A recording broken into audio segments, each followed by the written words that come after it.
So that is the only chance that Almighty Prime will be able to overtake them. And it's very, very slim for them. But as we jump in onto round number 5 right now, we're going to go back to isolated, and this is back to TPP. So a lot of teams have shown up in here, and I would say this is the time where in NRX 420 at some point pops off because they always take around 5 and 6, mostly 5 and 6 on a higher placement on the post game breakdown. And so we'll have to see if this is this time or will it be a different team, AJ?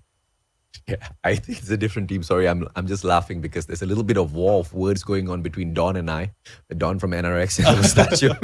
Our battle is continuing on Facebook. Anybody who wants to check that out, go over to Don's page. You'll understand exactly what I mean. But of course, as we continue with the shoutcast in here, it's going to be Amethyst Esports as well as Team Avicii meeting up at the nuclear plant, and something's about to go down and something's going to blow up. Hopefully, it's not one of the two squads, but someone else. And down at the bottom as well, we do spot out the one and only Team M, which is HE Phoenix, very close to, I believe, Easy Reborn Esports Magna in the exact same compound there, Neptune. Yeah, I mean, this is where challenges of those who really need to get the points are happening. And round number 5 is a good thing for them to get back because this is back to isolated as well as back to TPP. So a lot of teams are confident in both perspective as well as the map. So if they want to go in for the challenge, this is the time that they have to do it. But how much loot can they get from Crash? How much engagement can they bring into the battle? It has yet to be seen because I'm looking at Easy Reborn. I think they're peeling out on this game because they really don't want to risk it against HE Phoenix right now. And from what we've seen from HE Phoenix, they're just in here to have some fun. Have some fun into the gameplay as well as to get in a little bit of points for themselves. Yeah. Okay. 2 more matches, and this is where we take a step back from overanalyzing some of these engagements out there, because at the end of the day, right, 16 teams in here, the best of the best of the best. They all have to be proud of themselves because out of 256, they are the creme de la creme of Malaysia, Singapore, as well as Philippines, and especially, of course, ABC Mystic, the only representatives for Malaysia as well as Singapore, all bundled up into one squad. They have to be the most proud. But for the rest of them, to make it up to even this stage wasn't an easy task. Tokyo steps on in. Q manages to take Hangin out of the equation, although Tokyo did get knocked down onto the ground first by Hangin. Amazing play, but Tokyo, he nearly got caught out there. Thankfully, Yun was there for the backup. If it wasn't for that, perhaps the players of Fall Kings might be injured a little bit too early in here. Alatsky, I don't know where he stole the chopper from this time, but they have got 2 on their side.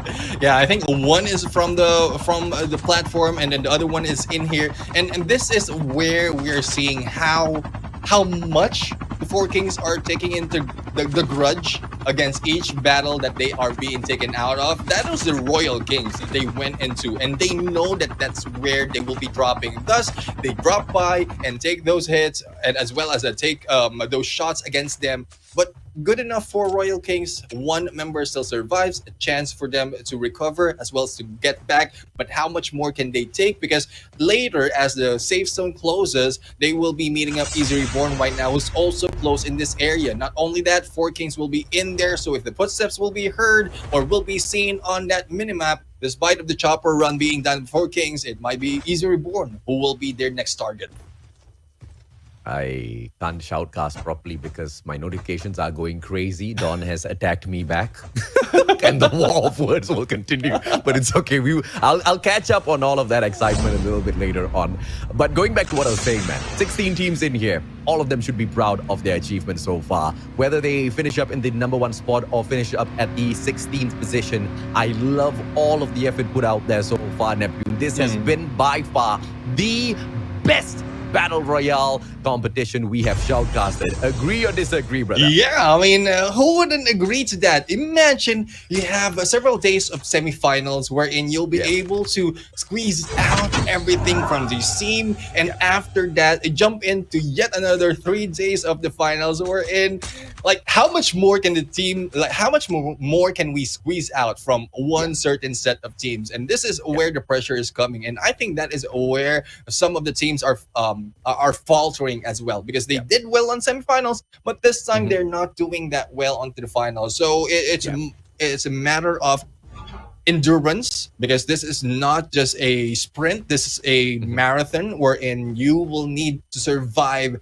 fight it on, get those points for 3 days. Yeah. And shout out to our boy Silver as well. He was the guy who came in and took over the whole esports segment of Call of Duty Mobile for Malaysia, Singapore, as Philippines. And he has been phenomenal at restructuring the whole competition, restructuring the whole esports ecosystem for Garena Call of Duty Mobile for these 3 nations. And I feel like he has done a fantastic job, you know, with what you said, man. 3 days for the semifinals, 3 days for the grand finals. This was something that we just could not enjoy in the past. And with this setup, with the format of the competition right now, it not only pushes the teams to their limits and shows us exactly what they've got to offer out there on the battlefield, but it also sets up for so many of these storylines that have been so amazing to build all throughout the competition. Amateurs Esports quickly jumps into a battle with SDPH. This is the opportunity to pick up all of these skill points, because SDPH, in comparison to the firepower that Amateurs Esports has, is not all that too great. So hopefully they can bag everything in here. Rolled with a backstab, 2 players going up against Breezy, who manages to get away right inside of the house. Narosa on for the chase as well. Timothy finally now. Narosa does manage to get the knock. But once again,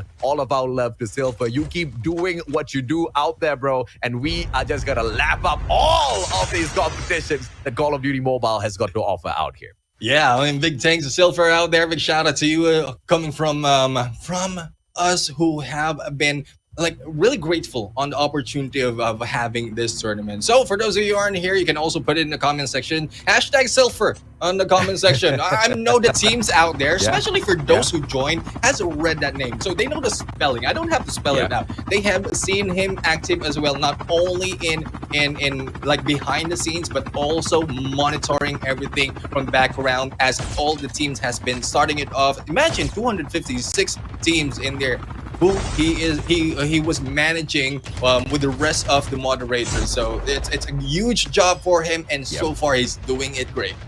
Yeah, absolutely, man. He's done fantastic. Like I said, I've never enjoyed a Call of Duty Mobile Battle Royale shoutcast as much as I've enjoyed shoutcasting for Garena Survivors, and it has to be because of the format. Vagabond Snowman, oh my lord! As here with the backstab, Q goes down right after he manages to knock down 1 player from the side of the Vagabond Snowman. But Vagabond Snowman, you are old school news, as now the 4 Kings arrives to take over the scene. Can Esir be found? Will Fright find him? Yes, Esir finds Fright instead, and frighteningly takes him out of the equation. 2 more players from the side of 4 Kings. Can they catch up with Esir? 3 dog tags on the ground, and Tokyo now lucky for the play. Esir takes him out of the equation. 1v1. It's now gonna be Esir who backs away. Dog tags still on the ground, but the players of 4 Kings are gonna be tasked to pick up those dog tags as well. It looks like Vagabond Snowmans are not ready to let go of that supreme position that they hold over all of the other squads. Not even the 4 Kings can come in here with a direct battle and shut them down. Esir is the man.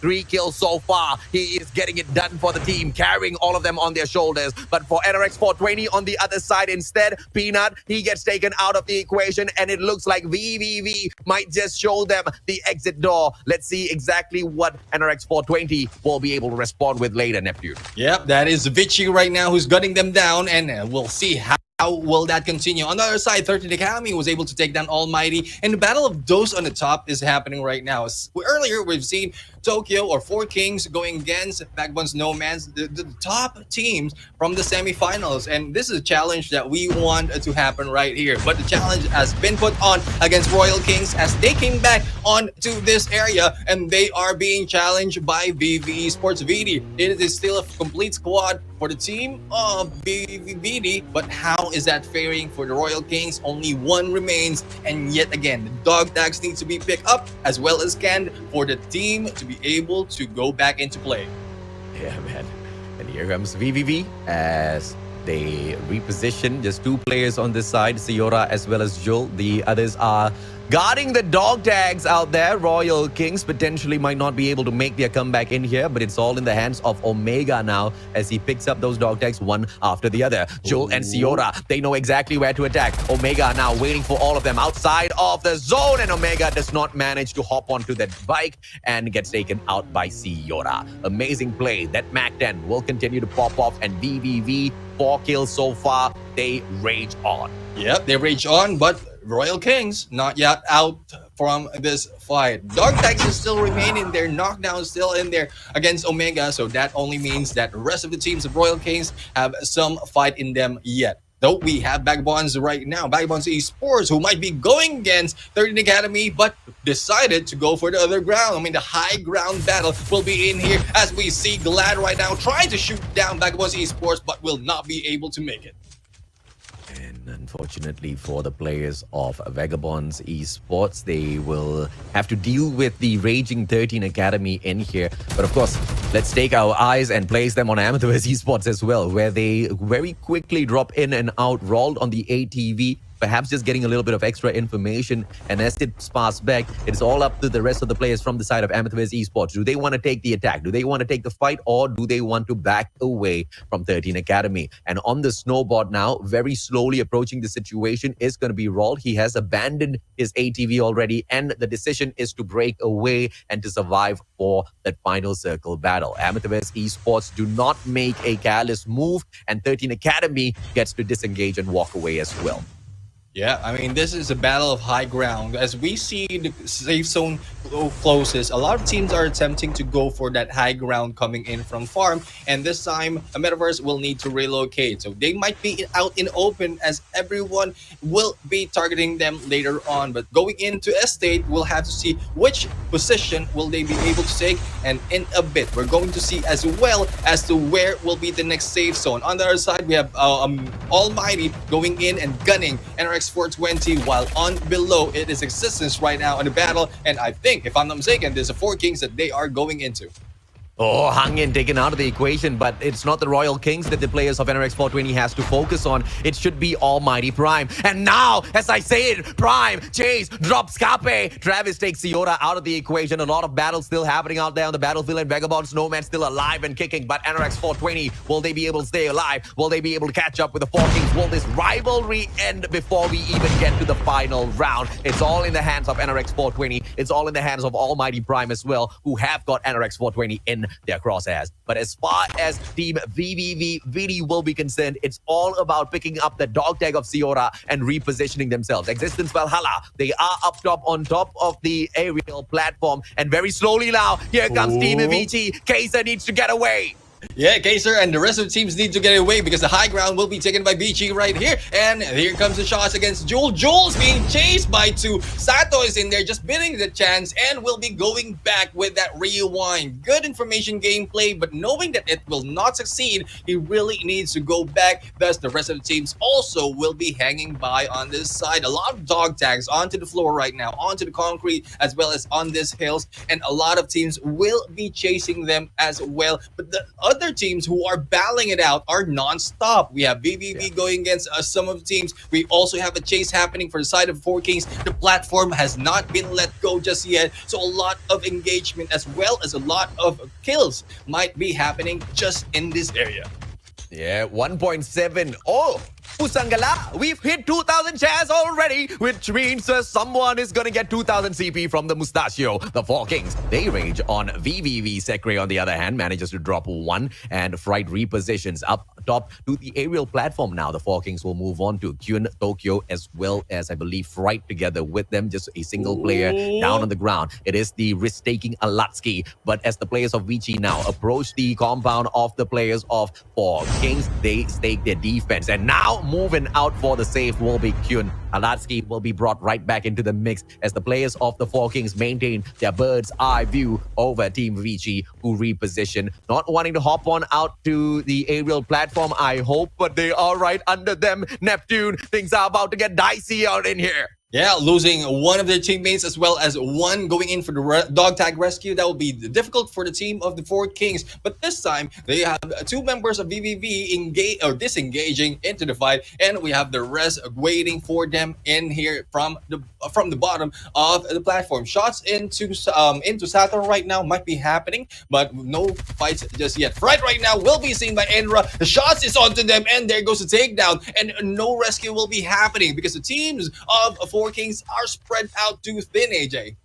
Oh, yeah, absolutely, man. And Kyun down by the zone. Everybody's going to be thanking the zone right now, who's taking the battle against Four Kings, especially NRX 420. You call this the dinosaur, but you are the one who's slow to make it to the next circle, NRX 420 says. But they're not going to be two-faced about that at all. Tokyo now, this is the rescue mission, but he needs to recover a little bit more of his HP before he takes that risky maneuver out. NRX 420, speaking of them, they hold on to the right-hand side of this field at the edge of that circle, not wanting to hop into any battles just yet. They are not looking for the #1 spot, but they are just looking to outdo their rivals of this moment. NRX 420 is looking to slay the Four Kings, and they are looking to overtake them on the leaderboard. Whether or not that'll happen, it'll all be decided in this match as well as the next one. And as I talk about them, Existence Valhalla, the ones in front of NRX 420, and look at Kape. He's taking that backstab. Ainra drops KKPG, and it looks like VVV might just be the next target of NRX 420 unless Ainra takes the backstab position now and punishes NRX 420 as they hop into battle. A lot of the storylines breaking down one after the other, but VVV, they rise up to the top, Neptune. Yeah, right on top in there, and the flank is on, getting information as to the next location that they can go into, because so far, as they look forward into the pipeline, it's so crowded right now. A lot of teams has been staying in here,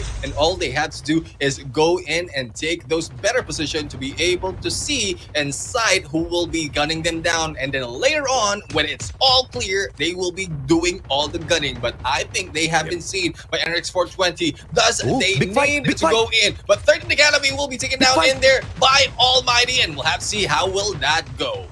Oh, let's go, Chibi! Straight into the smoke, he hits that rewind. Chibi repositions, but the players of Almighty Prime, they know the positioning of all of the players that they need to strike down. 13 Academy, who are trying to catch up with the Almighty Prime. If they can take them out of the equation, then Almighty Prime can guarantee that second pot for themselves, and that means they have got the second biggest part of this prize pool. And as you can see, Almighty Prime once again taking the top ground, taking the high ground, pressuring those players just like what they did in the previous round. But those players, all of those teams are getting up a little bit smarter now in here and talking about the high ground. NRX 420 taking the highest ground possible, but will they be able to capitalize? No shots from them, no knocks just yet. Almighty Prime, on the other hand, they move on in, but they will go ahead to disengage from the battle because it's just proving to be a little too tough right up here. And NRX 420 still has not taken advantage of Almighty Prime's position in here. Trigger discipline might be good, but they are wasting out on a lot of opportunities for those kill points, Neptune. Yep, definitely a lot of opportunities right now has been wasted, and as they jump in closer to Almighty, they might be gunned down by some teams who have seen Almighty already, but Alaski will be taken down there by Royal Crimson coming in from Siorak, and we have Existence as well going in for the hit. Oh no, it was Chase who was able to take them down, and Siorak right now is still targeting the other teams, and this is what we've seen so far from Almighty earlier. Battle after battle, but they are not closing in the distance. They are far away and still killing and taking them down one at a time. Yato, on the other hand, was able to take down Kape, and instead of being Almighty, they are battling it on against a metaverse right there. And Almighty Chase dropped down onto the ground, but they repositioned just a little bit to avoid all of those shots. And now Chase will be left to bleed out. Potentially, Jewel takes him out of the equation. Chibi had no choice but to allow his team member to get taken out of the equation. Luki shut down by the one and only Wonder Kid Boji, holding on to that high ground. That bird's eye view finally coming in handy, and they pressure the right team. Vagabonds Esports from afar, but I feel like the boys of NRX 420 are hitting beyond above their belt. I don't think they want to tickle the hornet's nest of Vagabonds Esports just yet, but Boji, he will take each and every single kill that comes his way. He now holds on to the potentially center point of the next circle. Nope, I am a little bit wrong. Apologies, because ever since that update came through, we just do not see that circle on that minimap anymore. But as he repositions, finds a better ground for himself out in the open. In fact, a lot of these teams are out in the open with Almighty Prime still holding on onto the high ground. A great rewind played by the NRX player as GB tries to get that knock, and he himself abandons the position that he holds onto as he understands that NRX 420 might be able to take over the situation. Boji still sticking together with the rest of his team members and manages to get GB out of the equation. Almighty Prime now will struggle as VVV hits them hard as well. Quasi repositions. Final player from the side of Almighty Prime. Narosa has been dropped. Captain of Amateurs Esports now taken out of the equation as well. It's just VVV all up on that kill feed, Neptune. Yeah, VVV in there, but teams from VVV as well is being taken down. The pickup needs to be done, and they will be taking this tunnel. If they stay in here, they will be trapped because the safe zone will be moving in 30 seconds. Another team of VVV will be on the other side, and we are now left with 3, and I think it is NRX 420 above them. So the higher position has been taken already, and VVV bad spot, has been in there to be able to wait against them. But Sato is slowly moving in, getting information. The trap has been seen, thus he will be backing out. Yeah, Vici needs to get out of that spot instantaneously because once that circle starts to move, it will pressure them, damaging them as they try to get away from the circle on the edges. And NRX 420, they have got the best position right now, followed by, of course, Team F here. And Vici makes their move in the nick of time, not being pressured by the circle at all. Boji, on the other hand, as he focuses on those kills, he gets a little distracted. Siora dropped down onto the ground. Aindra manages to take out Peanut as well as Boji from the equation. Joe shuts down Sato as well as Aindra. BBB starts engaging with BBB. These two teams going up against each other, and it will be Team BD with a victory. BD with that victory, and this is round number 5. Ending with the blast. A lot of teams taking the high ground, but those in the low ground remain successful as they battle it on, and distraction gameplay as well as great tactic